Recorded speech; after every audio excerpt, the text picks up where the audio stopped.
Morning everybody. Selamat pagi semuanya. Selamat pagi. Praise God. You seem to respond better in Indonesian than English. Sepertinya saudara bisa meresponi lebih baik dengan bahasa Indonesia daripada dengan bahasa Inggris. I am very surprised to see a big crowd on a weekday morning meeting. Saya sangat kaget melihat orang-orang yang berkumpul cukup banyak di hari kerja seperti hari ini. Haleluya. I think the reason is because you wanted to come see what a strange man is coming to your church. Mungkin saya rasa saudara mau datang untuk melihat seperti ada orang yang aneh yang sedang mengunjungi gereja ini. Betul? No. Betul. Amin, betul amin. Tidak betul. Tidak betul. All right. I am so thankful to God for this wonderful visit to your wonderful church. Saya sangat bersyukur kepada Tuhan untuk kunjungan saya ke gereja yang luar biasa ini. I was last in Jakarta in the year 2004. Terakhir kali saya di kota Jakarta itu di tahun 2004. So that is a long 21 years ago. Jadi itu 21 tahun yang silam. When I look at all the crowd here, Dan saya melihat saudara semua yang hadir, most of you seem to be very young. banyak dari saudara terlihat sangat muda, So that's good. dan itu baik. It makes me look very old. Itu membuat saya kelihatan semakin tua. I am always used to be surrounded with old people. Saya selalu dikelilingi dengan orang-orang tua. Even when I was small, Meskipun waktu saya masih kecil, my father used to bring me to meet with his friends. ayah saya selalu membawa saya bertemu dengan teman-temannya. And I would be a little boy about 10 years old, Dan saya adalah anak kecil kurang lebih umur 10 tahun. sitting with all the old men. Saya duduk dengan orang-orang yang tua. And I didn't know why my father always bring me to meet his friends. Saya nggak tahu kenapa ayah saya selalu membawa saya bertemu dengan teman-temannya. When I have nothing to contribute to the old men. Dan saya tidak membawa suatu apapun yang bisa dikontribusikan. So that's how I grew up. Jadi itulah bagaimana saya bertumbuh. Always in the company of old people. Selalu dikelilingi dengan orang-orang yang tua. And in the year 1997, Dan di tahun 1997, the Lord called me to reach out to youths. Tuhan memanggil saya untuk menjangkau anak-anak muda. That's when I felt very uncomfortable. Dan di situ saya merasa sangat tidak nyaman. Always meeting with old people Selalu bertemu dengan orang-orang tua and ministering to old people. dan melayani orang-orang yang lebih tua. Now suddenly to minister to the youth, I fell out of place. Dan tiba-tiba saya sekarang melayani anak-anak muda. Saya merasa saya salah tempat.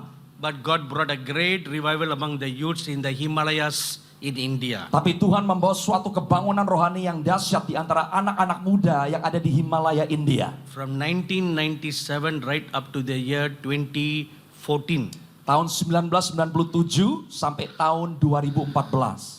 25,000 youths got saved. 25.000 anak-anak muda diselamatkan. Haleluya. They got saved, got filled in the Holy Spirit, and went out to the ministry. Mereka diselamatkan, dipenuhi dengan Roh Kudus, dan mereka diutus untuk melayani Tuhan. So thousands of them are in the ministry now, Jadi ribuan dari mereka saat ini ada di dalam pelayanan. and many of them become church pastors, Dan banyak dari mereka menggembalakan gereja-gereja lokal. and they have become missionaries, Mereka menjadi misionaris-misionaris. doing a great work for God. Melakukan pekerjaan yang luar biasa untuk Tuhan. And I'm sure God will do a great work in Indonesia among you too. Dan saya percaya Tuhan pun akan melakukan suatu perkara yang besar di antara bangsa Indonesia. Percaya? Amin. Percaya? Amin. Amen! Amin. Amen! Amin. Amen! Amin. The very fact that you are here this morning proves that. Nyatanya kalau saudara hadir pada pagi hari ini membuktikan hal tersebut. Betul. Betul. If not, you wouldn't be here. Karena jika tidak demikian saudara tidak mungkin hadir pada pagi ini. Betul? Betul. Amen. Amin. Let us all arise for a word of prayer. Mari saya undang kita semua bangkit berdiri untuk berdoa bersama-sama. Let's bow our head and close our eyes for a word of prayer. Mari tundukkan kepala dan tutup mata kita untuk berdoa. Our most gracious and loving Heavenly Father, Bapa kami yang terkasih yang ada di dalam surga. We come before your holy presence in the name of our dear Lord Jesus Christ this morning. Kami datang menghampiri hadirat-Mu yang kudus di dalam nama Tuhan Yesus Kristus. Thank you, Holy Father, for bringing all your dear sons and daughters before your presence this morning. Terima kasih Bapa yang kudus, Engkau yang membawa anak-anak laki-laki dan perempuan-Mu dari tempat yang berbeda-beda di tempat ini. Now I ask you, Lord Jesus, Dan saat ini aku meminta kepadamu Tuhan Yesus, open our hearts, buka hati kami, open our ears, buka telinga kami, give us an understanding heart, berikan kepada kami hati yang dapat mengerti, give us a listening ear, berikan kepada kami telinga yang dapat mendengar, that we may hear what the Spirit of God is speaking to the churches in Indonesia in these last days. supaya kami dapat mendengar dan menangkap apa yang Roh Tuhan sedang katakan kepada gereja-Mu di Indonesia di hari-hari ini. Prepare every heart right now, Spirit of the living God, Persiapkan setiap hati yang ada Roh Tuhan yang hidup, that every one of them may know their place in the body of Christ. agar setiap kami boleh mengerti yang menjadi posisi kami di dalam tubuh Kristus. Let us not be like children who are tossed about by every wind of doctrine. Biarlah kami tidak menjadi anak-anak yang gampang diombang-ambingkan dengan berbagai macam pengajaran. It is enough to be still immature in the things of God. Tuhan, cukup untuk kami tidak pernah menjadi dewasa di dalam hal-hal yang adalah menjadi milik Tuhan. I pray you will do a new thing right now in this church. Aku berdoa bahwa Engkau akan melakukan sesuatu hal yang baru di dalam gereja ini, In this body of Christ. di dalam perkumpulan tubuh Kristus. I pray it will begin from this day onwards. Aku berdoa itu akan mulai dengan hari ini. Lord, you said in your word Tuhan, Engkau berkata di dalam firman-Mu, that you came to throw fire. Engkau datang untuk melepaskan api-Mu. And you desire that it will begin to burn itself. Dan Engkau sangat rindu untuk melihat api itu akan membakar dan terbakar. And I thank you, you have begun to do that. You are going to do that in this church from today. Dan aku bersyukur bahwa Engkau akan mengerjakannya Tuhan di gereja ini mulai dari hari ini. Thank you, Spirit of the living God. Terima kasih Roh Tuhan yang hidup. Oh, you are a good God. Engkau Tuhan yang baik. Your grace and mercy endures forever and ever. Kasih karunia dan anugerah-Mu dari kekal sampai selama-lamanya. In the name of the blessed Lord Jesus Christ we pray. Di dalam nama Tuhan Yesus Kristus kami berdoa. Amen. Amin. Please be seated, everybody. Silakan duduk semuanya.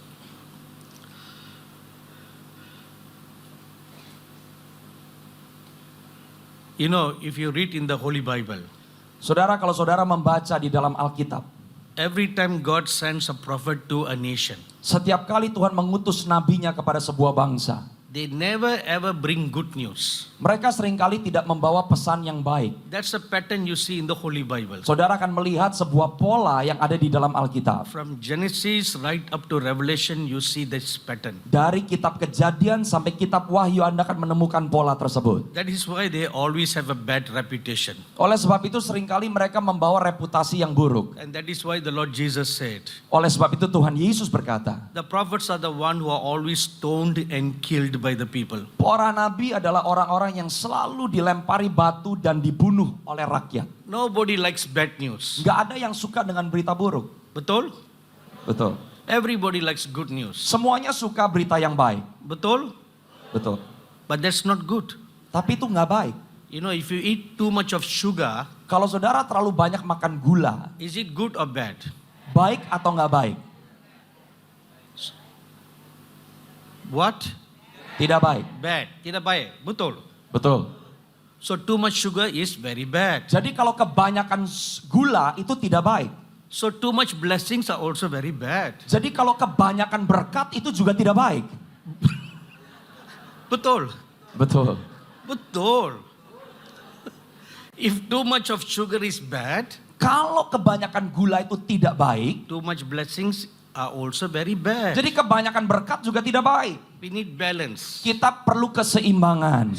See, if you go to any Indian house, Kalau saudara pergi ke rumah orang India, as soon as you enter, setiap kali saudara masuk ke dalam rumah they give tersebut, you a very warm welcome. mereka akan menyambut saudara dengan hangat. They make you sit down. Mereka akan suruh saudara duduk. The first thing they offer you is a cup of water Yang pertama mereka akan tawarkan adalah secangkir air. because you have come from far away. Karena saudara sudah melakukan perjalanan yang jauh. Feel very thirsty and tired. Anda pasti merasa haus dan lelah. So they'll give you a cup of water first. Jadi yang pertama mereka berikan adalah secangkir air. While you're drinking a cup of water, Waktu saudara mulai minum airnya, the host will talk to you something. sang tuan rumah akan mulai mengajak saudara berbincang. And while the water is being drunk and the little talk is going on, Dan waktu Anda minum air dan percakapan dimulai, the wife of the house is preparing tea for you. nah istri dari sang pemilik rumah sedang mempersiapkan teh buat So saudara. they'll bring nice cup of tea for you. Nah dia sedang mempersiapkan secangkir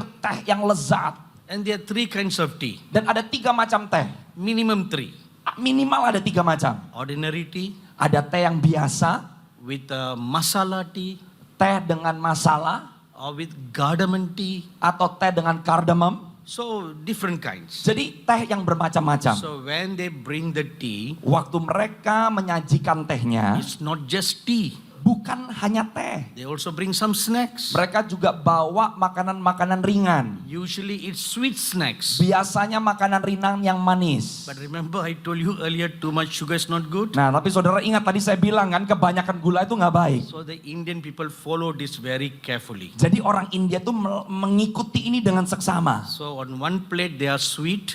Jadi di satu piring ada makanan manis. Another plate there are some spicy sweet. Nah, di piring yang spicy lain snacks. ada makanan ringan yang lebih pedas. So you have sweet and spicy. Jadi ada manis, ada pedas. So that it balance your body. Supaya itu membawa keseimbangan di dalam tubuh saudara. The sweet goes in, Jadi yang manis masuk dulu. make your body get ajat. Jadi kita semua akan mulai excited. Then the spicy goes in. Nah, baru yang pedas masuk. It kills all the sugar. Nah, yang pedas itu akan membunuh efek dari yang manis. So your body is not unbalanced. Jadi badan kita bisa semuanya balance. Paham? So in the same manner, Jadi sama seperti demikian. every Sunday you hear blessing words from your dear pastor. Setiap hari Minggu saudara mendengarkan pesan penuh dengan berkat dari gembala-gembala saudara. Once in a while. Nah, Then sesekali you need people like me. saudara butuh orang seperti saya. Once in a while. Sesekali. And this once in a while is once in 21 years. Nah, dan sesekali ini sekali dalam 21 tahun. Can you imagine how much of sugar is inside you now? Saudara bisa bayangkan nggak berapa banyak gula yang ada di dalam saudara? Very bad. Buruk sekali. Betul? Very bad. Buruk sekali. So much of sugar inside. Kebanyakan gula. So my job now Jadi tugas saya sekarang, is to take away all the sugar. jadi untuk menarik dan mengangkat semua gula yang ada. Amen. Make you healthy in the Lord. Supaya membuat saudara sehat di dalam Tuhan. Amen. Amin. I'm not supposed to be in Jakarta. Saya seharusnya tidak ada di Jakarta. I'm only supposed to go to Semarang. Saya seharusnya hanya ada di kota Semarang. But I believe it is God's divine destiny. Tapi saya percaya ini adalah tujuan Tuhan yang ilahi. Percaya? Percaya. So, right now I bring you a word for the church. Jadi saat ini saya membawakan pesan untuk gereja Tuhan. And this evening I will share with you what God showed me about Indonesia. Dan nanti malam saya akan sampaikan apa yang Tuhan sampaikan kepada saya tentang Indonesia. So yesterday evening I had a visitation from the Lord Jesus. Kemarin malam saya mengalami sebuah perjumpaan dengan Tuhan Yesus. And He spoke to me about how God sees Indonesia. Dan dia menyampaikan kepada saya bagaimana dia melihat bangsa Indonesia. And what you should do. Dan apa yang saudara harus What lakukan. the nation should do. Apa yang bangsa ini harus What lakukan. the church should do. Apa yang gereja harus lakukan. So that you can be in right standing before God. Supaya saudara bisa ada di dalam posisi yang benar di hadapan Tuhan. Amen. Amin. So the word of the Lord came unto me like this. Jadi pesan Tuhan datang kepada saya seperti ini. So no believer can be raptured if they are not purified. Jadi tidak ada satupun orang percaya yang bisa diangkat kalau mereka tidak dimurnikan. How many married women are here? Berapa banyak wanita-wanita yang menikah yang hadir di tempat Whether ini? you are young married or old married. Mungkin saudara baru menikah atau sudah lama menikah. Married is married. Menikah ya menikah. Tidak ada. Yang menikah, perempuan yang sudah menikah. Sudah mereka. Sudah. Satu kali, dua kali pun boleh. Ya, sekali atau dua kali menikah ya boleh angkat tangan. We live in a society where sometimes once married is not always married. Kita sekarang sedang hidup di sebuah society, sekali menikah belum tentu langgeng. Betul. Betul.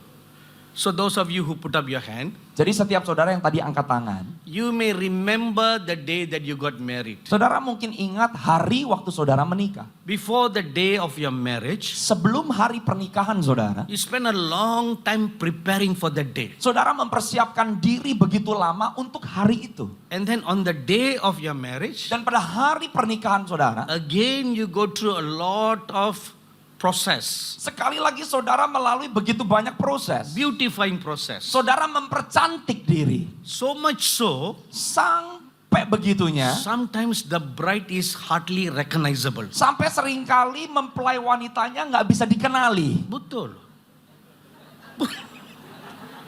I once officiated a wedding Saya satu kali pernah memimpin sebuah prosesi of pernikahan. my staff's wedding. Nah, ini yang menikah salah satu dari staf saya. So this dear daughter has been working for me for many years. Jadi anak perempuan ini sudah bekerja buat saya bertahun-tahun lamanya. So the day came for her marriage. Jadi harinya tiba untuk dia menikah. So the officiating pastor and me were sitting on the church stage. Jadi saya sendiri dan gembala yang juga memimpin prosesi pernikahan duduk di samping dari panggung. So the bridegroom also arrived and is sitting with us. Jadi mempelai laki-laki juga tiba dan duduk bersama dengan kami. Then the time came for the bride to come. Dan tiba waktunya mempelai wanita masuk ke dalam ruangan. So they play the usual organ music for the bride is coming. Jadi mereka memainkan alunan musik yang memang biasanya mengiringi mempelai perempuan. So everybody stood up to welcome the bride. Dan semuanya berdiri untuk menyambut sang mempelai wanita. So first all these little ones come Jadi yang pertama anak-anak kecil dulu. and they were throwing flowers. Mereka melemparkan bunga. Then I was looking, Dan saya melihat, where's the bride? di mana mempelai wanitanya? I looked and I looked and I looked. Saya lihat dan lihat dan lihat. Even the music ended. Dan musiknya sudah selesai. I was looking. Saya masih melihat. Then came a girl Dan datanglah seorang perempuan jalan. dressed in a white gown. Memakai sebuah gaun warna putih. I looked at the pastor and I asked, Dan saya lihat kepada gembalanya dan saya bertanya. where's the bride? Mana mempelai perempuannya? He said, this is the bride. Nah, gembalanya bilang, itu mempelai So perempuannya. I turned to the bridegroom and I said, Dan saya muter ke mempelai laki-laki dan saya berkata, this is not the bride. ini bukan calon istri kamu. They have changed the bride. Mereka nuker nih calon istri kamu ketuker. You are like Jacob. Kamu itu seperti Yakub. Instead of Rachel, you got Leah. Jadi bukannya dapat Rahel, kamu dapatnya Leah. So he told me, Sadhuji, Jadi dia bilang sama saya, Sadhuji, this is the bride. ini calon istri When I saya. looked at her very closely, Saya lihat dengan seksama. she's naturally very beautiful. Secara natural perempuan ini cantik. But with all the layers of cosmetic, Tapi dengan lapisan lepas lapisan kosmetik. totally change her look. Berubah total.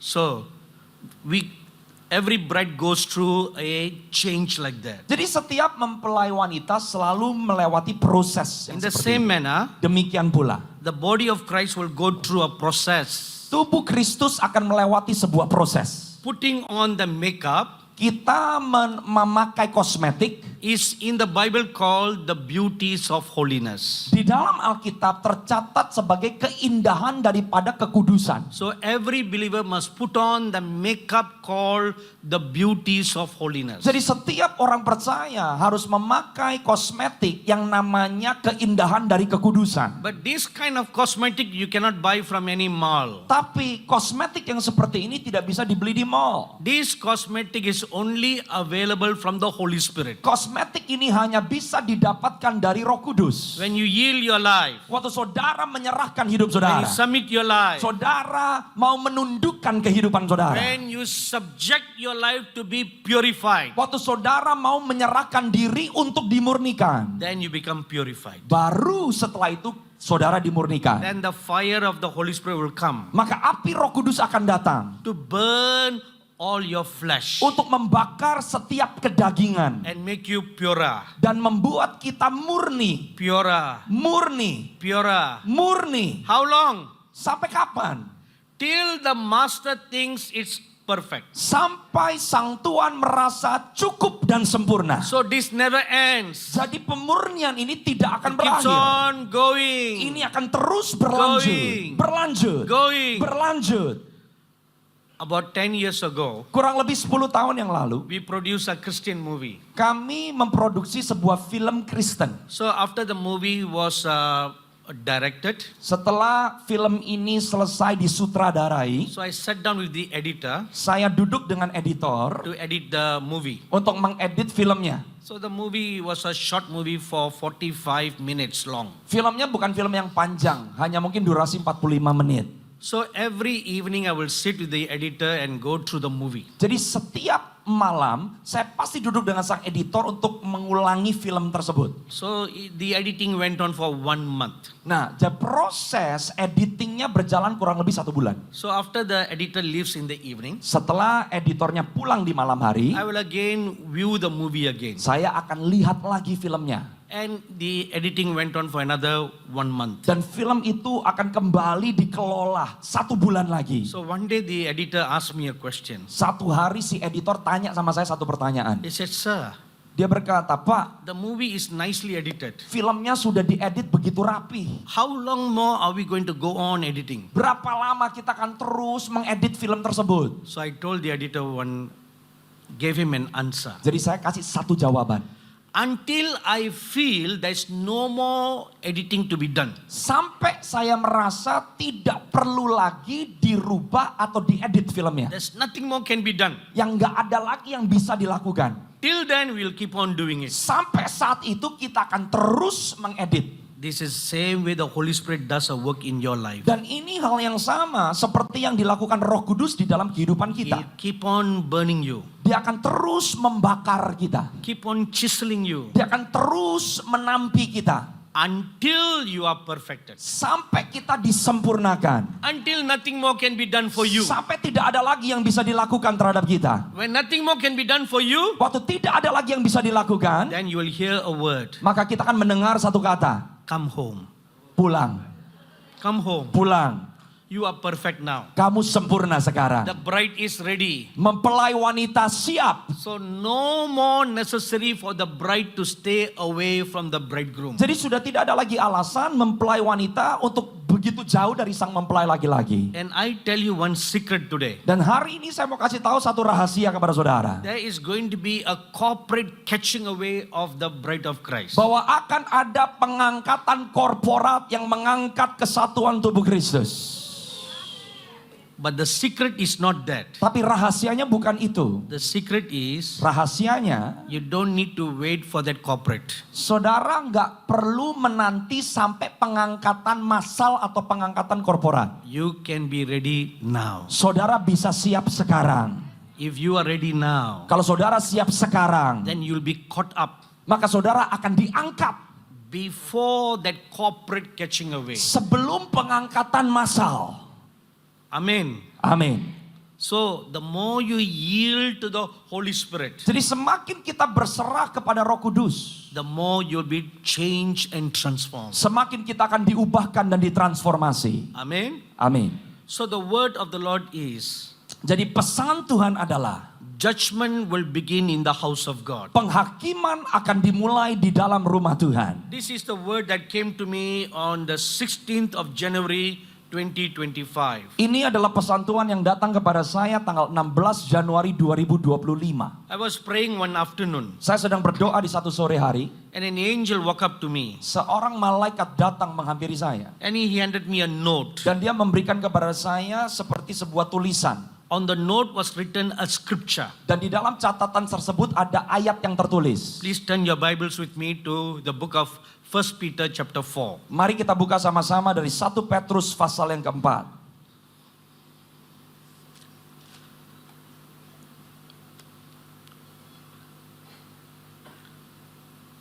Seems like many of you do not have old-fashioned Bible. Sepertinya baik dari saudara yang nggak punya Alkitab yang dari zaman dulu. You are modern believer. Saudara adalah orang percaya yang modern. Okay, flip. Jadi saudara bisa geser. 1 Petrus chapter 4 verse 1. Ayat Oh sorry, verse 11. Ayat yang ke-11. Sorry. 17. Ayat yang ke-17. 1 Peter chapter 4 verse 17. 1 Petrus pasal yang keempat ayat yang ke-17. For the time has come for judgment to begin at the house of God.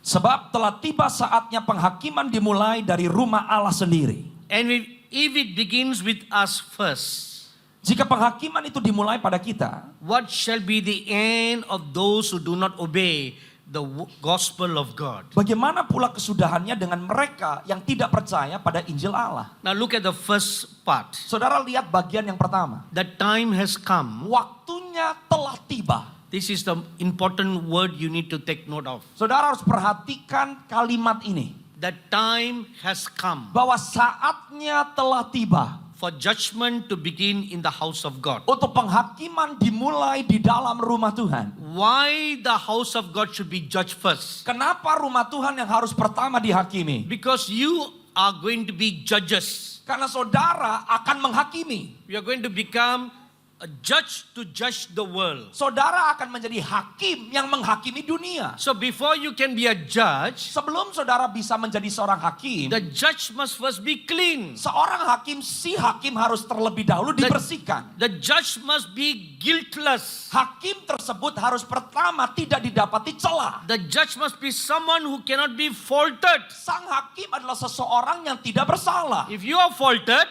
Jika saudara how bersalah, can you be a judge? bagaimana saudara bisa menjadi seorang hakim? A judge must be spotless. Hakim harus tidak memiliki cacat. Then you qualify to be a judge. Baru saudara terkualifikasi menjadi seorang hakim. So God needs to judge the church first. Oleh sebab itu Tuhan harus pertama menghakimi gerejanya. And that is another reason why the church needs to be judged first. Dan ada satu alasan lagi kenapa gereja yang harus pertama dihakimi. Because God is going to pour out a great glory upon the church in these days. Sebab Tuhan akan mencurahkan kemuliaan yang luar biasa di akhir zaman ini. And that glory cannot come in filthy vessels. Dan kemuliaan itu tidak bisa memenuhi bejana-bejana yang kotor. If the glory comes in a filthy vessel, Jika kemuliaan Tuhan masuk kepada bejana yang kotor, then the output will be filthy. maka yang keluar juga kotor. Then a pure anointing will not come out from you. Sebuah urapan yang murni tidak akan keluar daripada kita. A corrupted anointing. Tapi yang keluar adalah pengurapan yang terkorupsi. If it is a corrupted anointing, Apa itu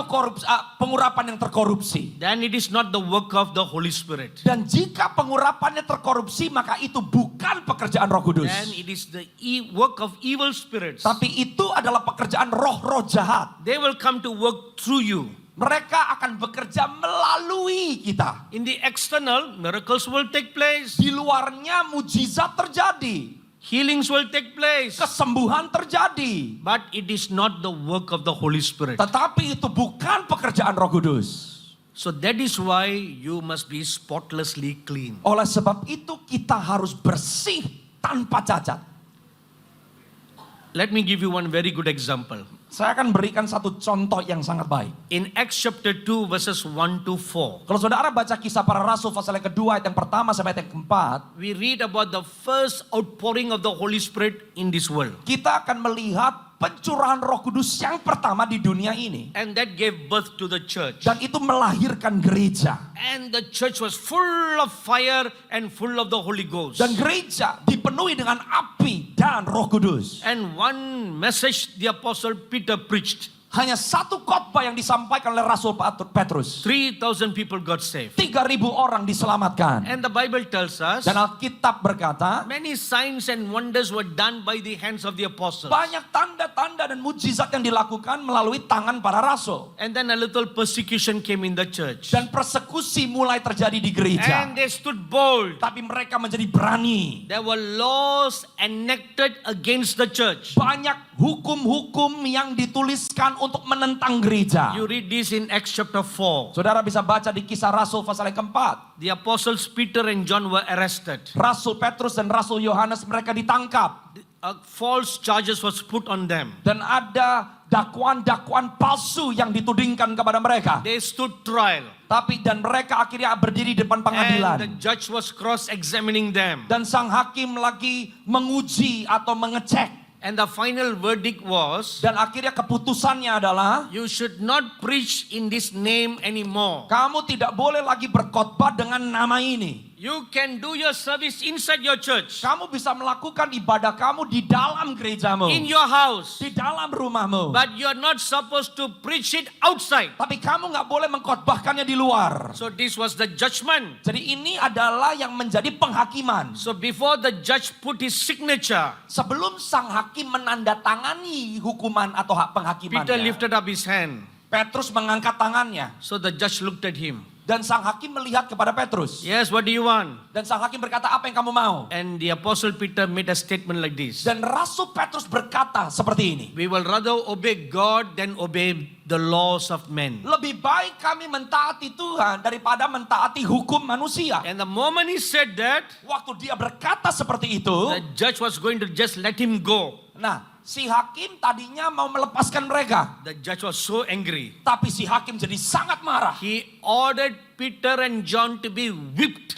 Dan dia memerintahkan untuk Petrus dan Yohanes dicambuki. And they were in full of pain. Dan mereka ada di dalam kesakitan yang hebat. They went to their own group, Mereka akhirnya kembali ke perkumpulan mereka. where 3,000 were gathered in a building just like this. Di mana 3.000 orang berkumpul di dalam sebuah gedung seperti ini. And they were waiting to hear what happened to Peter and John. Dan mereka semua menantikan apa yang terjadi dengan Petrus dan Yohanes. And the two apostles shared with them what happened. Dan kedua rasul ini menyampaikan apa yang terjadi dengan mereka. And the Bible says Dan Alkitab berkata, in Acts chapter 4, di dalam Kisah Rasul pasal yang keempat, from verses 25 to 33, ayat yang ke-25 sampai 33, the whole church knelt down. di mana semuanya berlutut. They lifted up their hands Seluruh gereja Tuhan mengangkat tangan. and they began to praise and pray. Dan mereka mulai memuji dan berdoa. The first sentence they said was, Satu kalimat yang pertama keluar dari mulut mereka. God, thank you for giving us this privilege to suffer for you. Tuhan, terima kasih telah memberikan kepada kami sebuah kehormatan untuk menderita untuk Engkau. They did not say, Mereka nggak ngomong seperti ini. Lord, why this persecution? Tuhan, kenapa persekusi ini? Why this persecution? Kenapa persekusi ini? They did not ask this question. Mereka nggak bertanya demikian. Neither did they say, Mereka juga nggak ngomong, Lord, take away all this persecution. Tuhan ambil persekusi ini. Let us live peacefully. Supaya kami hidup di dalam damai. Let us live safely. Supaya kami hidup di dalam keamanan. They did not pray Mereka nggak berdoa like that. seperti itu. Instead, they prayed, Tapi mereka berdoa seperti ini. give us the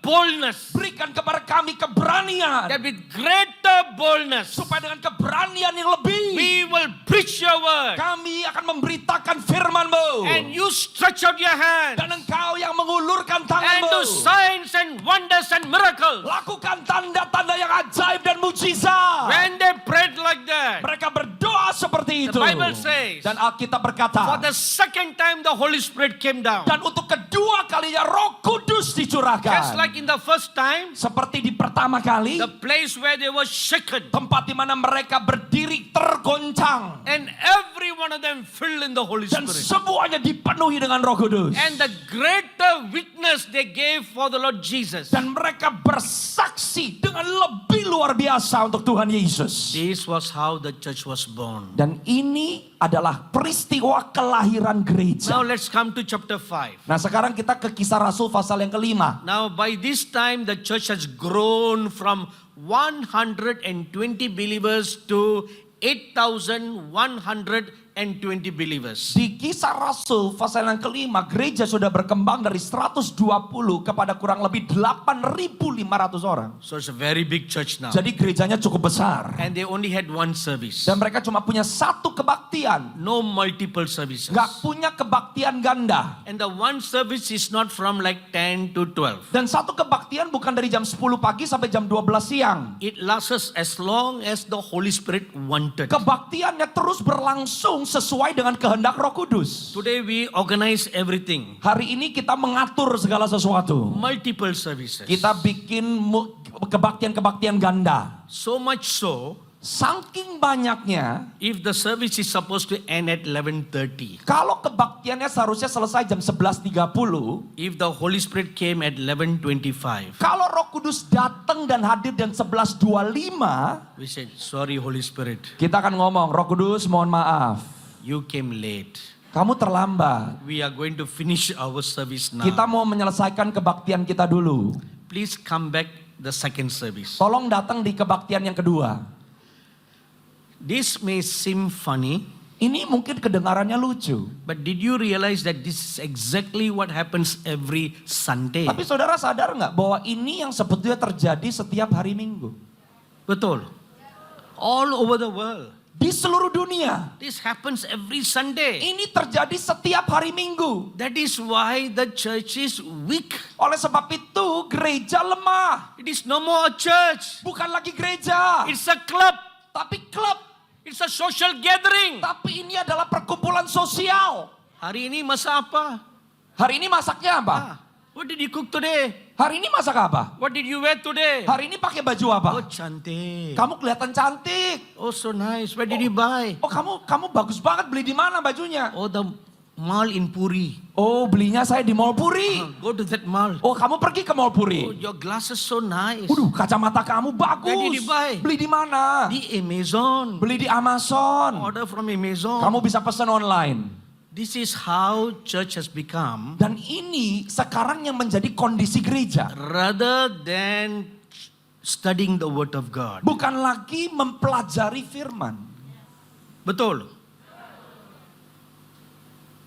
So how can the church be raptured? Jadi bagaimana gereja bisa diangkat? We are not fit to receive the greater glory of God for the last days. Kita nggak layak untuk menerima kemuliaan Tuhan yang jauh lebih luar biasa untuk akhir zaman ini. So in Acts chapter 5 we read of a corruption that came into the church. Jadi di Kisah Rasul pasal yang kelima, kita melihat sebuah korupsi yang masuk ke dalam gereja. So everybody in the church were giving their offerings in large amount. Jadi banyak orang yang memberikan persembahan cukup besar ke dalam gereja. People were selling their properties Orang jual properti mereka. and they were donating to the church. Mereka mulai menyumbang ke dalam gereja. So in the olden days, the way they collect offerings is not like how we collect offerings today. Jadi di zaman dulu bagaimana mereka mengumpulkan persembahan berbeda dengan bagaimana cara kita mengumpulkan persembahan. The pastor stands in the front of the church Dulu gembala berdiri di depan. and all the believers will come to the front to give the offering. Dan orang percaya akan datang maju ke depan untuk menyerahkan persembahan mereka. So one by one everybody came and laid it at the apostle Peter's feet. Jadi satu persatu orang-orang mulai meletakkan persembahan mereka di kaki para rasul. So there came one man called Barnabas. Datanglah satu orang namanya Barnabas. He was quite a rich man, Dia cukup kaya. but he was so touched by God. Tapi dia disentuh oleh Tuhan sedemikian rupa. He decided to live for God now. Dia memutuskan untuk hidup bagi Tuhan sekarang. He sold all his property, Dia jual semua hak miliknya. whether his wife agreed or not. Istrinya setuju atau nggak setuju dia jual. He didn't care. Dia nggak peduli. He only listened to what the Holy Spirit said. Dia cuma mendengar apa yang dikatakan oleh Roh Kudus. Sold all his property, Dia jual semua hak miliknya. brought the entire amount, Dan dia bawa semua yang terkumpul. and laid it at the apostle Peter's feet. Dan diletakkan di depan kaki Rasul Petrus. Of course, Barnabas did not expect any recognition. Tentunya Barnabas tidak mengharapkan untuk mendapat seperti sapaan atau apa dari Rasul Petrus. But Peter being a very kind-hearted pastor, Tapi karena Rasul Petrus adalah seorang gembala yang memiliki hati yang baik. he took the mic and told everybody, Dia ambil mikrofon dan dia mulai kasih tahu ke semua orang. look at this man, Lihat orang ini. how he had sold all his wealth Bagaimana dia menjual semua harta miliknya. and brought this great offering to the church. Dan membawa persembahan yang luar biasa untuk gereja. Let's all stand up and give God the glory. Nah, Petrus berkata, mari semuanya berdiri dan kita berikan pujian dan hormat bagi Tuhan. 8,120 people stood up Jadi kurang lebih 8.120 orang berdiri, and they all clapped their hands. mereka bertepuk tangan. So Peter had his Barnabas name written on the wall. Nah, jadi Petrus berkata namanya Barnabas ditaruh di tembok gereja. Barnabas 50 juta. So everybody saw that name. Wah, jadi semuanya ngelihat nama itu. So there was one couple in the church, Ada sepasang yang di dalam gereja. Ananias and Sapphira. Namanya Ananias dan Safira. So they saw that. Mereka ngelihat So they went home. dan mereka pulang. They discussed. Mereka ngomong satu sama lain. We should also have our name on the Wah, wall. nama kita juga seharusnya ada di tembok gereja. Peter should also tell everybody about us. Petrus juga seharusnya ngomong ke semua orang tentang kita. So that couple was also wealthy. Jadi mereka juga orang kaya nih, sepasang suami istri. So they decided to sell all their wealth. Jadi mereka mau jual semua harta So miliknya. when they sold the wealth, Setelah mereka jual semua harta miliknya, 40 juta. terkumpul 40 juta. So they were going to bring the offering to the church. Jadi mereka mau bawa persembahan ini ke gereja. When Sapphira told her husband, Tapi tiba-tiba Safira ngomong sama Ananias, Swami, we have 2 daughters. kita punya 2 anak perempuan. Need to get them married. Mereka perlu nikah. It's so expensive to get a daughter married. Untuk menikahkan anak-anak perempuan itu mahal. So let's keep half the amount. Jadi coba kita simpen setengah. Just half. Setengah aja. 20 juta. 20 juta kita simpen. Just only half. Setengah. Peter already has lot of money. Nah, Petrus kan udah banyak tuh duitnya. You saw the board? Udah lihat nggak belum tuh There pelang were di gereja? many names there. Banyak nama yang nyumbang. So let's give 20 juta. Jadi kita kasih aja 20 juta. But you tell Peter, Tapi kamu ngomong sama Petrus, this is all the money. ini semua yang terkumpul. So that Peter will praise us like how he praised Barnabas. Supaya kita juga dipuji sama Petrus seperti bagaimana dia memuji Barnabas. So husband and wife were in agreement. Jadi suami istri sepakat. Just like today. Seperti hari ini. Today the same principle applies. Hari ini prinsip yang sama juga teraplikasi. Before you want to do something, Sebelum mau melakukan sesuatu, you will discuss with your husband and wife. diskusi dulu suami dan istri. Betul. So if the wife doesn't agree, Ya, jadi kok istrinya nggak setuju, then you will not obey God. jadi si suami nggak akan taat sama Tuhan. Betul? Betul. You'll keep on praying. Kita terus berdoa. Lord, speak to my wife. Tuhan bicara sama istriku. Lord, speak to my husband. Tuhan bicara untuk suamiku. God is trying to speak, Tuhan mau ngomong. but they have closed their ears. Tapi mereka sudah tutup telinga. Betul.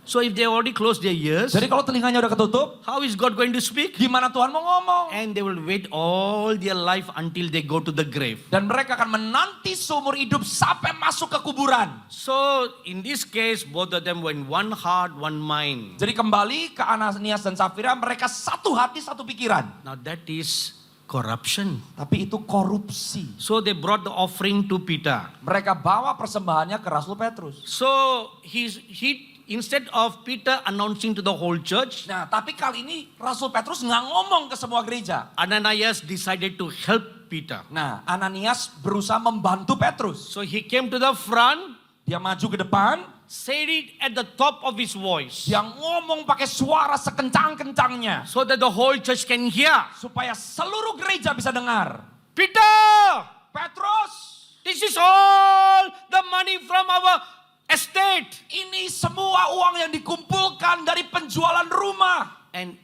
maybe the others didn't hear. Mungkin yang lainnya nggak dengar. So he repeated again. Jadi diulang lagi. All the money Semua uang yang from terkumpul the sale of our property. dari penjualan properti kita. And he looked around Dia muter, dia noleh. to make sure everybody heard. Supaya memastikan semuanya dengar. Again he said, Sekali lagi dia this is ngomong. all the money. Ini semua yang terkumpul. When Peter looked at the offering, Waktu Petrus melihat persembahan, his spiritual eyes were opened. mata rohaninya terbuka. And the Holy Spirit showed him, Dan Roh Kudus memberitahu kepada Petrus, he's lying. dia bohong. He's lying. Dia bohong. This is not all the money. Ini bukan semua uang yang terkumpul. So Peter told him, Jadi Petrus ngomong sama Ananias, how dare you lie to the Holy Ghost? gimana kamu bisa berbohong kepada Roh Kudus? Now, I want you to observe what the Apostle Peter said. Saya mau saudara memperhatikan apa yang Rasul Petrus katakan. Peter did not say, how dare you lie to me? Petrus nggak bilang, kok bisa kamu bohong sama saya? Which would be true. Itu adalah sebuah kebenaran. Because Ananias only spoke to Peter. Sebab Ananias bicaranya kepada Petrus. He did not speak to the Holy Spirit directly. Ananias tidak berbicara kepada Roh Kudus secara langsung. But look at what Peter said. Tapi perhatikan apa yang Petrus katakan. How dare you lie to the Holy Ghost? Bagaimana kamu bisa berbohong kepada Roh Kudus? So I was very troubled by this sentence. Jadi saya pribadi, saya terganggu dengan pernyataan ini. There is a contradiction here. Sebuah kontradiksi ada di sini. How can Peter say like this? Bagaimana Petrus bisa ngomongnya kayak gini? So when I prayed to understand this scripture, Waktu saya berdoa untuk mengerti yang menjadi kebenaran firman ini, the Holy Spirit showed me a vision. Roh Kudus menyingkapkan kepada saya sebuah penglihatan. What happened on that day? Apa yang sebetulnya terjadi pada hari itu? So in the vision I saw, Di dalam penglihatan yang saya lihat, the Spirit of Christ standing before Peter. Roh Kristus berdiri di depan Petrus. So Peter could see that. Jadi Petrus bisa melihat roh Tuhan Yesus. That is why he said, how dare you lie to the Holy Ghost? Makanya dia bisa berkata, bagaimana kamu bisa berdusta atau berbohong di hadapan Roh Kudus? I tell you one truth. Saya mau kasih tahu satu kebenaran. Each time you gather in your church to pray, Setiap kali saudara datang berkumpul untuk berdoa di dalam gerejamu, each time you gather in your church to study the word, setiap kali saudara berkumpul di gerejamu untuk mempelajari firman, whether your eyes see or they don't see, entah mata saudara melihat atau tidak melihat, the Lord Jesus is present in your midst. Tuhan Yesus Kristus hadir di tengah-tengah saudara. Percaya? Percaya. He is standing in your midst. Dia hadir di tengah-tengah saudara. When your godly pastor stands here to preach, Waktu hamba Tuhan atau gembala saudara yang takut akan Tuhan berkhotbah, the Lord Jesus is standing by his side Tuhan Yesus Kristus berdiri di samping gembalamu and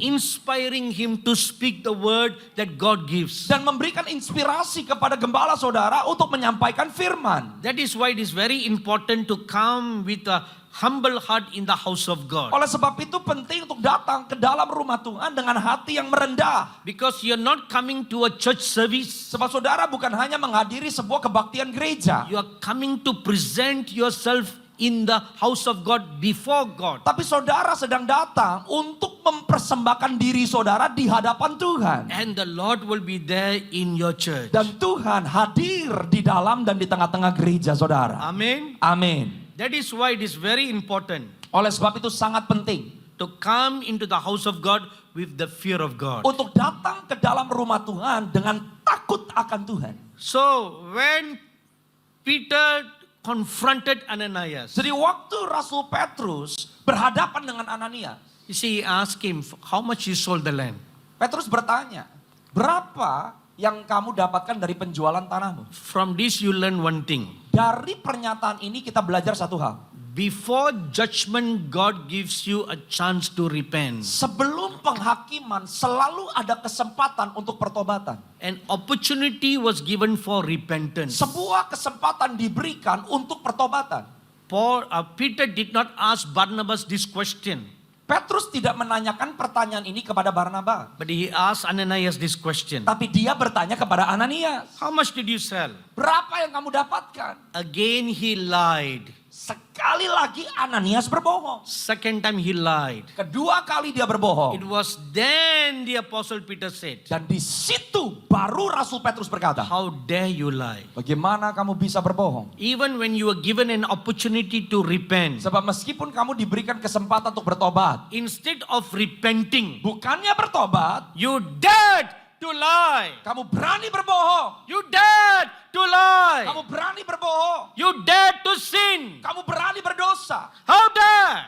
Gimana kamu bisa lakukan ini? The moment he heard that word, Dan waktu Ananias mendengar perkataan ini, he dropped dead. dia langsung jatuh mati. Suddenly heart attack. Tiba-tiba serangan jantung. How can a person suddenly get a heart attack? Gimana seseorang bisa tiba-tiba kena serangan jantung? How did he drop dead? Gimana dia jatuh matinya? The answer to that is found in Acts chapter 12. Saudara bisa mendapatkan jawabannya di Kisah Rasul pasal 12. You will read that King Herod went to persecute the church. Saudara akan membaca bahwa Raja Herodes mempersekusi gereja. He already had the apostle James beheaded. Dan dia sudah memancung kepala Rasul Yakobus. Then he had apostle Peter arrested to be beheaded Dan too. dia juga menangkap Rasul Petrus supaya Rasul Petrus juga dipancung. So Peter was kept in the prison. Jadi Petrus ada di dalam penjara. Then there was a very great national gathering in the Colosseum. Nah, tiba-tiba ada perkumpulan raya di Kolosium. The whole of Jerusalem was gathered there. Di mana satu kota Yerusalem semuanya berkumpul. And King Herod was speaking very proudly, very arrogantly. Dan Raja Herodes berkata-kata dengan penuh kesombongan. As he was speaking, Waktu dia sedang berkata, suddenly he hold his heart. tiba-tiba dia pegang jantungnya. And he struggled for a while. Dan dia mulai goyang. And he dropped dead. Dan dia jatuh mati.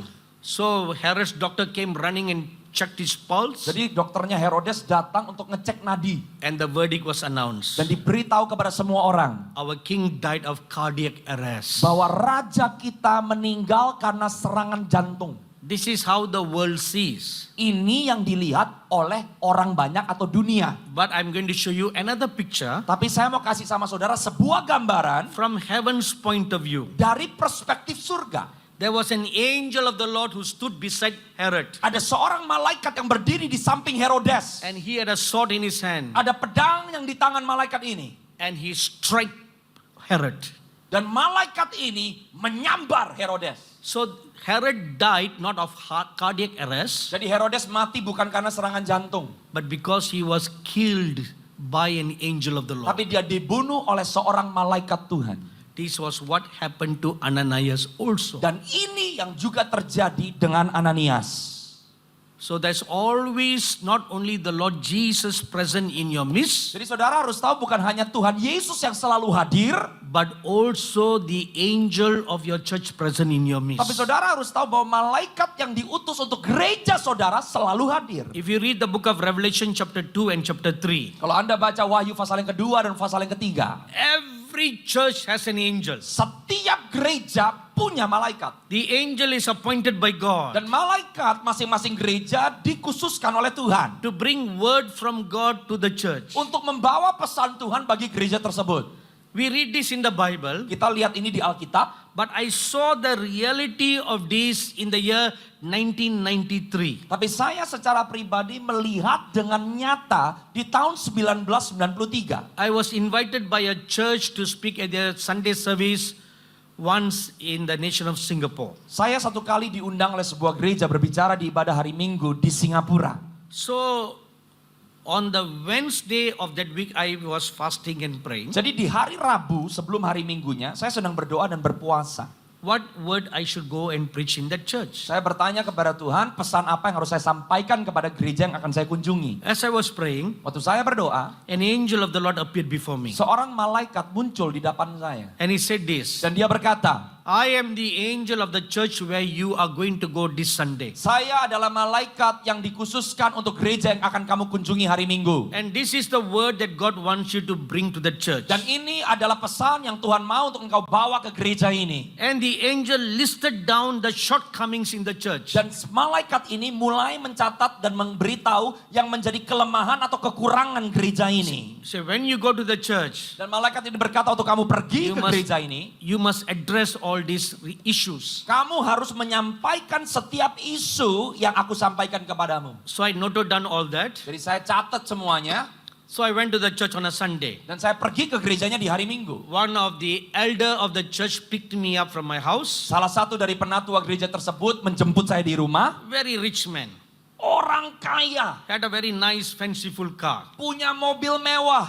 So he was driving. Dia nyetir, He never talked anything. dia nggak pernah ngomong apapun. Very, very quiet elder. Orangnya sangat diam, penatua yang diam. So he took me to that nice Anglican church. Dan dia bawa saya ke gereja Anglikan yang sangat indah. Normally when a guest speaker is coming, Kalau biasanya ada pembicara tamu datang, the local pastor is never there. nah gembalanya biasanya nggak di tempat. So the guest speakers always fill in when the host pastor is out. Jadi pembicara tamu itu selalu mengisi waktu gembalanya tidak ada di tempat. But that particular Sunday, Tapi pas di hari Minggu itu, the host pastor decided to come and Si- see the strange speaker who's coming to their si church. gembala ada di tempat karena penasaran pengen lihat orang aneh yang lagi datang nih.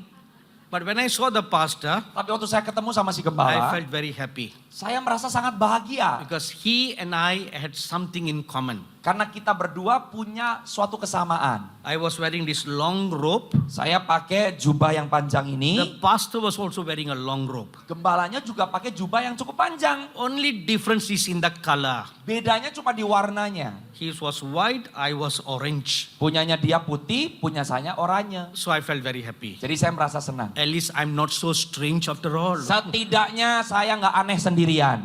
So after the worship and the introduction, Setelah waktu pujian penyembahan dan saya diperkenalkan, then I shared the word of God. saya mulai sampaikan yang menjadi pesan Tuhan. And when I began to share the word of God, Waktu saya mulai menyampaikan pesan Tuhan, I saw the angel of the church standing in one corner. saya melihat malaikat gereja itu berdiri di sebuah sudut. And in the midway of my message, Dan di tengah-tengah pesan saya, the angel told me, si malaikat itu berkata kepada saya, now share the word that I gave you. sekarang waktunya sampaikan yang aku sampaikan kepadamu. So I stopped my message and I shared this word. Jadi saya berhenti menyampaikan khotbah dan saya sampaikan pesan yang saya terima dari malaikat tersebut. When I did, Waktu saya lakukan itu, there was a pin drop silence in the church. satu gereja diam. Not even the baby made a noise.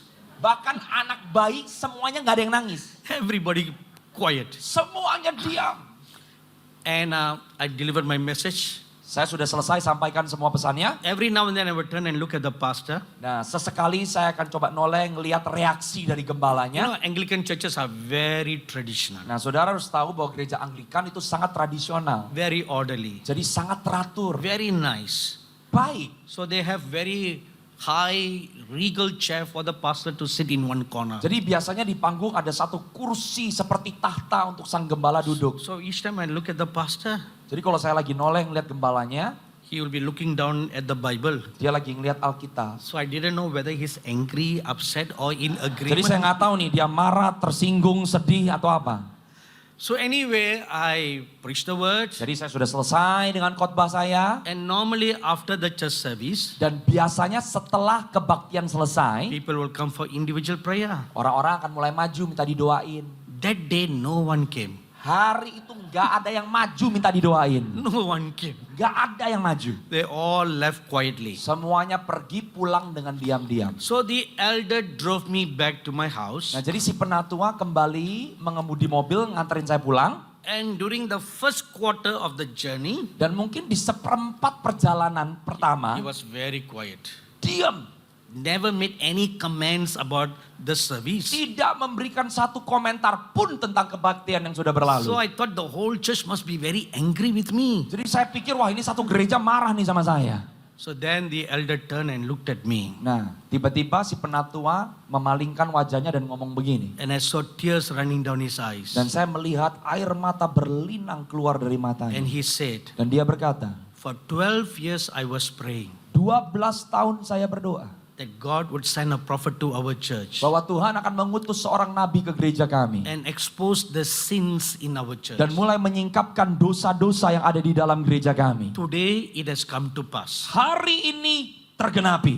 Whatever God showed you is all true. Semua yang kamu sampaikan semuanya benar. See, that day I saw the reality of the angel of a church. Hari itu saya melihat realita malaikat yang ditugaskan atas sebuah gereja lokal. So from that onwards, Jadi semenjak saat itu, every time I would go to a church, setiap kali saya pergi ke sebuah I gereja, would see the angels of their churches. saya selalu bisa melihat malaikat gereja yang saya sedang kunjungi. And either the angel of the church or the angel of a nation. Kadang-kadang bukan hanya malaikat gereja tersebut atau malaikat dari bangsa yang sedang saya And they will kunjungi. come and bring a word. Dan mereka akan selalu datang membawa pesan. So in the same way, this angel came and gave me this word. Dan hal yang sama terjadi, malaikat ini datang memberikan pesan ini. So when I saw the word, 1 Peter 4:17, Jadi waktu saya lihat 1 Petrus 4 ayat 17, so I began to pray further. saya mulai terus berdoa. The meaning of this scripture. Apa yang menjadi arti dari firman ini? Then my eyes were opened Tiba-tiba mata saya terbuka. and I saw into heaven. Dan saya melihat masuk ke surga. And I saw the Lord Jesus did not enter into heaven, just saw heaven. Saya nggak masuk ke surga, tapi saya melihat surga. And I saw the Lord Jesus seated on the throne. Dan saya melihat Tuhan Yesus duduk di atas tahtanya. And from his throne, the Lord spoke these words. Dan dari tahtanya dia berkata, Now please listen carefully. tolong perhatikan baik-baik. The Lord Jesus said, Tuhan Yesus berkata, if I did not spare the angels who sinned but judged them, jika aku tidak melepaskan malaikat-malaikat yang berdosa dan menghukum mereka, if God did not spare his son but delivered him to be judged, jika aku tidak meluputkan anakku sendiri, bahkan menyerahkan anakku sendiri untuk dihakimi, how much more shall he judge those who call themselves his children, bagaimana dengan orang-orang yang mengaku bahwa mereka adalah anak-anak Tuhan, but do not walk according to his will? tapi tidak berjalan sesuai dengan kehendak Tuhan.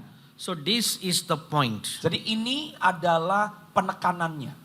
God will judge you for not walking according to his will. Tuhan akan menghakimi saudara karena tidak berjalan sesuai dengan kehendaknya. My dearly beloved brothers and sisters and sons and daughters, Saudara-saudaraku yang terkasih di dalam nama Tuhan Yesus. the question is this: Pertanyaannya ini, are you living according to the will of God? apakah saudara hidup menurut dengan kehendak Tuhan? This is question number 1. Pertanyaan pertama. Question number 2, Pertanyaan kedua, are you working according to the will of God? apakah saudara bekerja seturut dan sesuai dengan kehendak Tuhan? Now you need to analyze your heart Saudara sekarang harus menganalisa hati and find the answer to these 2 questions. dan mencari jawaban dari dua pertanyaan ini. In 1 Peter chapter 4 verse 17, Di 1 Petrus 4 ayat 17, we read that God will judge his house. kita membaca bahwa Tuhan akan menghakimi rumahnya. So the house of God or the temple of God has 4 meanings. Jadi rumah Tuhan atau bait Tuhan itu punya 4 arti.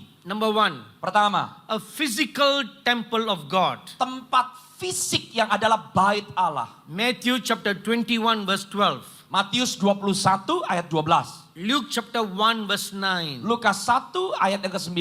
2 Thessalonians chapter 2 verse 4. 2 Tesalonika 2 ayat yang keempat. So a house of God is compared to a physical building. Jadi kalau rumah Tuhan itu selalu dibandingkan atau disandingkan dengan gedung fisik.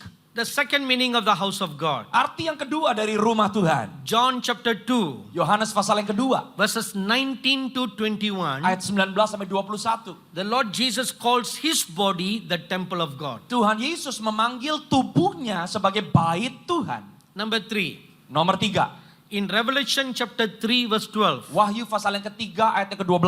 Chapter 11 verse 19. Pasal 11 ayat 19. Chapter 15 verse 5. Pasal 15 ayat yang ke-5. And chapter 16 verse 17. Pasal 16 ayat yang ke-17. The scripture says there is a temple in heaven. Alkitab berkata bahwa ada bait suci yang ada di dalam surga. Now I show you a 4th meaning. Sekarang saya mau kasih tahu ada arti yang keempat. The 4th meaning is Arti yang keempat adalah 1 Corinthians chapter 3 verse 16. 1 Korintus 3 ayat yang ke-16. Chapter 6 verse 19. Pasal yang ke-6 ayat yang ke-19. 2 Corinthians chapter 6 verse 16. 2 Korintus 6 ayat yang ke-16. These 3 scriptures tells us Ada 3 ayat Alkitab yang memberitahu a believer is the house of God. bahwa setiap orang percaya adalah rumah Tuhan. So each one of you Jadi setiap saudara is the temple of God. adalah bait Tuhan. You are the temple of God Kamu adalah bait Tuhan. in which the Holy Ghost abides. Di mana Roh Kudus berdiam. So if you are the temple of God, Jika saudara adalah bait Tuhan, how much holy should you be? betapa kudusnya kita harus hidup. Betul? Betul. how much godly your life should be. Betapa kudus dan benar hidup kita seharusnya. Holy, godly. Kudus dan benar. What is the difference between the two? Apa bedanya antara kudus dan benar? Holiness is inside you. Kekudusan itu di dalam saudara. Godliness is outside. Tapi kebenaran itu di luar. Is what people see. Apa yang orang lain bisa lihat. Your lifestyle. Cara hidup, gaya hidup. But God sees on your inside. Tapi Tuhan melihat yang di dalam. But a person can be godly on the outside but filthy on the inside. Jadi ada orang yang bisa kelihatannya benar, tapi padahal hidupnya di dalam najis. This we read in Matthew chapter 23. Kita bisa lihat ini di Matius 23. Where the Lord Jesus Christ rebuked the Pharisees. Di mana Tuhan Yesus menghardik orang-orang Farisi. He said, you are whitewashed tombstone. Dia berkata, kamu itu seperti batu yang dicuci, batu orang mati yang dicuci. You look so godly on the outside. Kamu kelihatannya benar di luar. But inside you are filthy. Tapi di dalam kamu najis. You are just dead. Kamu mati. No life. Kamu gak punya hidup. So that is a pretentious Christian. Jadi itu adalah kekristenan yang palsu. So you must be both holy and godly. Jadi saudara harus dua-duanya. Kudus dan benar. Now what does the word judgment means? Saudara, apa arti kata penghakiman? In the Greek it's called krima. Di bahasa Yunaninya adalah kata krima. Krima is a judicial sentence passed upon a person. Jadi di bahasa Yunania krima artinya sebuah keputusan yudisial yang diberlakukan. So judgment is a decision passed on the fault of another person. Jadi penghakiman adalah sebuah keputusan yang disampaikan berdasarkan kesalahan seseorang. You did something wrong, Karena Anda melakukan and kesalahan, you're brought to the court, Anda dibawa kepada and pengadilan, a judgment is passed on you because you did something wrong. dan seorang hakim menjatuhkan hukuman karena kesalahan yang diperbuat. So in this case, God will judge men. Jadi di dalam kasus ini Tuhan akan menghakimi manusia. Or God will judge a believer. Tuhan akan menghakimi orang percaya. Romans chapter 2 verse 2 and 3. Roma pasal yang kedua, ayat yang kedua dan ayat yang ketiga. Verse 5.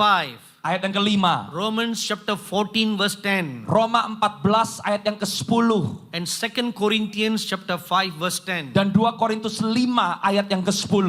These four scriptures tells us how God will judge a believer. 4 ayat firman Tuhan ini memberitahu kepada kita bagaimana Tuhan akan menghakimi seorang The percaya. Bible says very clearly, Alkitab berkata dengan jelas. every believer will appear before the judgment seat of Christ Jesus. Setiap orang percaya akan muncul atau berdiri di hadapan tahta pengadilan Tuhan. When you stand before God, Waktu kita berdiri di hadapan Tuhan, you will be judged for what you have done against in your body. saudara akan dihukum atau dihakimi sesuai dengan apa yang kamu lakukan terhadap badan atau tubuhmu. Which means how did you live? Jadi bagaimana kamu hidup.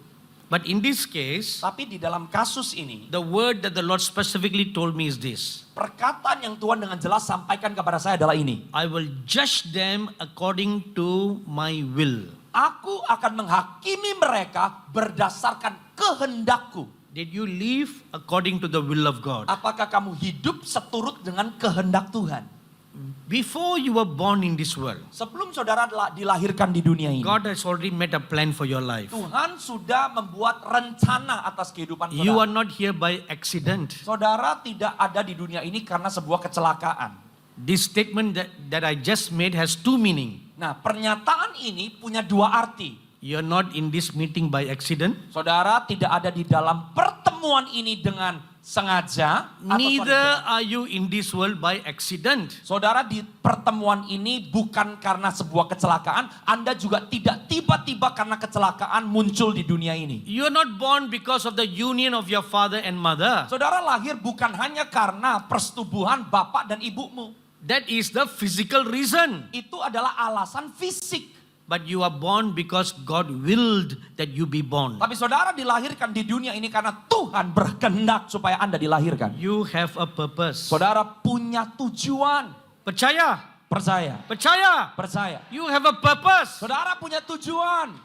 If you believe that statement, Kalau saudara percaya dengan pernyataan ini, then it is your duty to find out what is that purpose. maka ini adalah tanggung jawab saudara untuk tahu apa yang menjadi tujuan Tuhan untuk kehidupan saudara. You cannot go to your grave without finding out what is your purpose. Jangan sampai saudara masuk ke dalam liang kubur tanpa terlebih dahulu tahu yang menjadi tujuan Tuhan dalam hidup saudara. It is your duty Adalah tanggung jawab saudara to know what is your purpose. untuk tahu yang menjadi tujuan Tuhan dalam hidup saudara. You cannot be blind, deaf, and dumb. Saudara nggak boleh buta, nggak boleh bisu, nggak boleh tuli.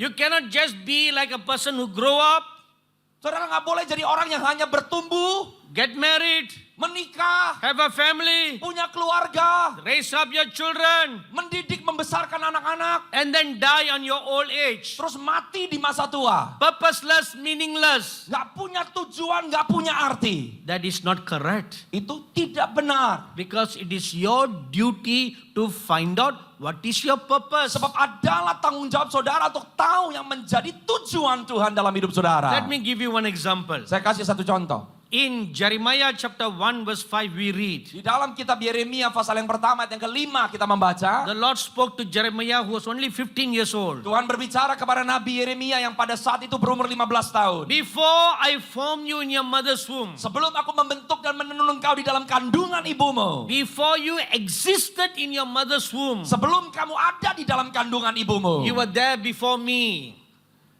Kamu sudah ada di hadapanku. I saw you. Aku melihat kamu. I gave you a name. Aku memberikan sebuah nama. And I gave you a purpose. Aku berikan sebuah tujuan. I gave you a calling. Aku berikan sebuah panggilan. Jeremiah was only 15 years old. Yeremia cuma 15 tahun pada waktu itu The umurnya. Lord said, before you were born in this world, Tapi Tuhan berkata sebelum kamu dilahirkan ke dalam before dunia you ini. were formed in your mother's womb, Sebelum kamu dibentuk di dalam rahim ibumu. you existed before me. Kamu sudah ada di hadapanku. And I sent you to this world Dan aku mengutus kamu ke dunia with a ini. purpose, Dengan tujuan. with a calling. Dengan panggilan. And your calling is to be a prophet, Dan panggilanmu adalah menjadi seorang nabi. not a priest, Bukan imam. not an ordinary elder, Bukan penatua biasa. not an ordinary believer, Bukan orang percaya but a biasa. prophet. Tapi nabi. And what is your purpose? Apa yang menjadi tujuanmu? To tear down, Untuk merubuhkan. to destroy,